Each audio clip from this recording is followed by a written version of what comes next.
एकादशी का व्रत करने से व्यक्ति के सभी पाप मिट जाते हैं और जीवन के अंत में भगवान विष्णु की कृपा से उसे मोक्ष की प्राप्ति होती है। यह तो प्राय सभी लोग जानते हैं, परंतु एकादशी व्रत करने वालों को कुछ विशेष नियमों का पालन भी करना चाहिए। तो आज की वीडियो में हम यही जानने वाले हैं कि एकादशी का व्रत करने वाले को किन 7 जरूरी नियमों का पालन जरूर करना चाहिए, क्योंकि यदि आप इन 7 जरूरी नियमों का पालन नहीं करते हैं तो आपको एकादशी का व्रत करने के पुण्य फल नहीं प्राप्त होते। तो चलिए शुरू करते हैं आज की वीडियो। ओम नमः शिवाय, जय श्री कृष्णा। आप सभी का सनातन धर्मसार चैनल पर बहुत बहुत स्वागत है। मित्रों, एकादशी व्रत भगवान विष्णु की पूजा और उनके आशीर्वाद की प्राप्ति के लिए रखा जाता है। एकादशी व्रत करने से व्यक्ति के सभी पाप मिट जाते हैं और श्री हरि विष्णु की कृपा से उसे जीवन के सुखों को भोगने के बाद मोक्ष की प्राप्ति भी होती है। जैसा कि आप सभी जानते हैं, प्रत्येक माह में 2 एकादशियां आती हैं, एक शुक्ल पक्ष की और एक कृष्ण पक्ष की। हिंदू कैलेंडर के अनुसार पहले माह चैत्र के कृष्ण पक्ष की एकादशी से इसका प्रारंभ होता है। इसे पाप मोचनी एकादशी के नाम से जाना जाता है। वहीं आमलकी एकादशी साल की अंतिम एकादशी होती है, जो फाल्गुन माह के शुक्ल पक्ष की एकादशी तिथि को आती है। एकादशी व्रत के कुछ विशेष नियम भी होते हैं, जिनका पालन उन सभी व्यक्तियों को करना चाहिए जो एकादशी व्रत को करते हैं और श्री हरि विष्णु की कृपा भी प्राप्त करना चाहते हैं। इसके बिना उनका व्रत पूर्ण नहीं हो सकता। यदि आपको भी एकादशी का व्रत धारण करना है तो इसके लिए भी एक शुभ तिथि निर्धारित है। ज्योतिषाचार्यों के अनुसार एकादशी व्रत कब से शुरू करना चाहिए, एकादशी व्रत के कुछ जरूरी नियम क्या होते हैं, इन सभी बातों की जानकारी समय समय पर दी जाती है। तो चलिए आज की वीडियो में हम जानते हैं ज्योतिषाचार्यों के द्वारा बताए गए एकादशी व्रत के कुछ विशेष नियम, जिनका पालन करना उन सभी जातकों के लिए बहुत आवश्यक है जो एकादशी का व्रत प्रारंभ करने की सोच रहे हैं। सबसे पहले तो आप ये जान लें कि एकादशी का व्रत यदि आप प्रारंभ करना चाहते हैं तो आप कब से करें। तो मित्रों, एकादशी व्रत शुरू करने का सबसे उत्तम दिन मार्गशीर्ष माह के कृष्ण पक्ष की एकादशी है। इसे उत्पन्ना एकादशी के नाम से जाना जाता है। पौराणिक मान्यताओं के अनुसार उत्पन्ना एकादशी को ही देवी एकादशी की उत्पत्ति हुई थी, इसलिए एकादशी व्रत प्रारंभ करने के लिए यह सबसे उत्तम और अभिष्ट लक्ष्यों की सिद्धि को प्रदान करने वाली तिथि है। उत्पन्ना एकादशी की कथा के अनुसार मुर राक्षस का वध करने के लिए देवी एकादशी प्रकट हुई थी। यदि आप इस कथा को पूरा सुनना चाहते हैं तो आप उत्पन्ना एकादशी के दिन इस चैनल के माध्यम से उत्पन्ना एकादशी की व्रत कथा अवश्य सुनें और माता एकादशी की संपूर्ण कथा का रसपान करें।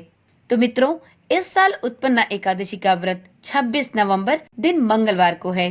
जो लोग इस साल से एकादशी का व्रत प्रारंभ करना चाहते हैं वे इस दिन से ही एकादशी व्रत को धारण कर सकते हैं। इस दिन 3 शुभ योग भी बन रहे हैं। उत्पन्ना एकादशी पर प्रीति योग, आयुष्मान योग और द्विपुष्कर योग भी रहने वाला है। उत्पन्ना एकादशी व्रत का पारण द्वादशी तिथि पर 27 नवंबर को दोपहर में 1:02 से दोपहर के 3:18 तक किया जा सकेगा। तो चलिए मित्रों, ये तो हो गई वो जानकारी कि यदि आप एकादशी व्रत को धारण करना चाहते हैं तो किस तिथि पर और किस शुभ मुहूर्त में आपको एकादशी का व्रत प्रारंभ करना चाहिए। वीडियो में अब जानते हैं कि यदि आप एकादशी का व्रत धारण करना चाहते हैं तो आपको एकादशी व्रत के किन नियमों का पालन जरूर करना चाहिए। तो मित्रों देखिए, एकादशी व्रत से एक दिन पहले और एक दिन बाद तक व्यक्ति को सात्विक भोजन ही ग्रहण करना चाहिए। इस भोजन में लहसुन और प्याज तक के खाने की मनाही है। मांस, शराब जैसे तामसिक वस्तुओं का सेवन कदापि नहीं करना चाहिए। यहाँ तक कि परिवार के किसी भी सदस्य के द्वारा लहसुन, प्याज या मांस मछली जैसी चीजें इन दिनों में नहीं खानी चाहिए। अगले नियम के अनुसार एकादशी व्रत में मसूर की दाल, चावल, बैगन, गाजर, शलगम, पालक और गोभी आदि का सेवन भी नहीं करना चाहिए। इनको खाना भी एकादशी के व्रत में वर्जित माना गया है।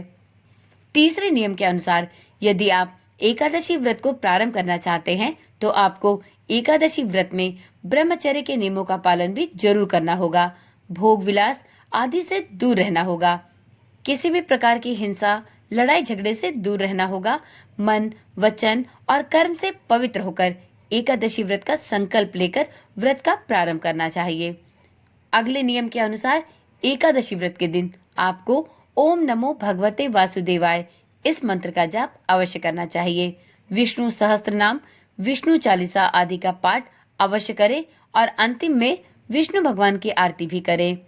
पूजा के समय एकादशी व्रत की कथा भी अवश्य ही पढ़नी और सुननी चाहिए। इससे आपको पुण्य का लाभ होगा और आपको इस व्रत के महत्व का भी पता चलेगा। ऐसी मान्यता है कि एकादशी व्रत को धारण करने वाले सभी साधकों को एकादशी व्रत की कथा अवश्य ही सुननी और पढ़नी चाहिए। कथा के बिना व्रत का पूर्ण फल नहीं प्राप्त होता। रात्रि के समय में भगवत जागरण भी अवश्य करना चाहिए और एकादशी व्रत में दोपहर में सोना भी पूर्णतया वर्जित है। 5वें नियम के अनुसार एकादशी व्रत की पूजा के समय भगवान विष्णु को पंचामृत, तुलसी के पत्ते का भोग जरूर लगाएं। इसके साथ आप मौसमी फल, मिठाई इत्यादि का भोग भी लगा सकते हैं। मित्रों, एक बात का विशेष रूप से ध्यान रखें कि जब भी आप एकादशी का व्रत करें तो उस दिन तुलसी के पेड़ की पूजा भी अवश्य करें, परंतु तुलसी को स्पर्श न करें और न ही तुलसी में जल दें। ऐसी मान्यता है कि एकादशी पर तुलसी माता भी भगवान विष्णु के निमित्त व्रत रखती हैं, तो इस दिन तुलसी जी में जल देना पूर्णतः वर्जित है। तो इस बात का विशेष रूप से ध्यान रखें। और अब जानते हैं छठा नियम। मित्रों, जैसे एकादशी व्रत को प्रारंभ करने से पहले दशमी के दिन से एकादशी व्रत के नियमों का पालन करना आवश्यक होता है, ठीक उसी प्रकार से एकादशी व्रत को एकादशी के दिन पूर्ण करने के बाद द्वादशी तिथि पर व्रत के पारण के नियमों का पालन करना भी बहुत आवश्यक है। यदि आप द्वादशी तिथि पर अपने व्रत का पारण नहीं करते हैं तो आपके व्रत का पुण्य फल आपको नहीं प्राप्त होता और आपका एकादशी का व्रत भी अपूर्ण माना जाता है। तो इसलिए यदि आप एकादशी का व्रत प्रारंभ करना चाहते हैं तो एकादशी के दिन व्रत के सभी नियमों का पालन करते हुए एकादशी का व्रत रखें और द्वादशी तिथि पर अपने व्रत का पारण हरिवासर की समाप्ति के बाद अवश्य कर ले। अब जानते हैं 7वां और अंतिम नियम।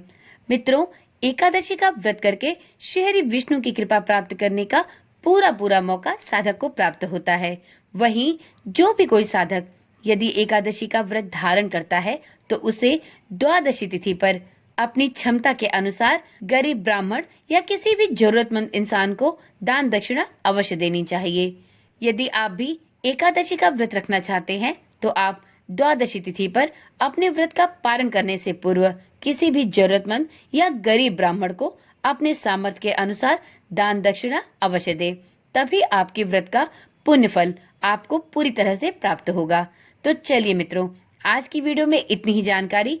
यदि एकादशी व्रत से संबंधित यह जानकारियां आपको पसंद आई हो तो वीडियो को एक लाइक दे और इसी प्रकार की जानकारी वाली वीडियोस इस चैनल पर देखने के लिए चैनल को अभी ही सब्सक्राइब कर ले और साथ में नोटिफिकेशन बेल को ऑन करना तो बिल्कुल ना भूलें, क्योंकि इस चैनल के माध्यम से आपको इसी प्रकार की रोचक और ज्ञानवर्धक वीडियोस प्राप्त होती रहेंगी। तो चलिए कल मिलते हैं एक ऐसी ही नई वीडियो और नई जानकारी के साथ। तब तक के लिए ओम नमः शिवाय, जय श्री कृष्णा, राधे राधे।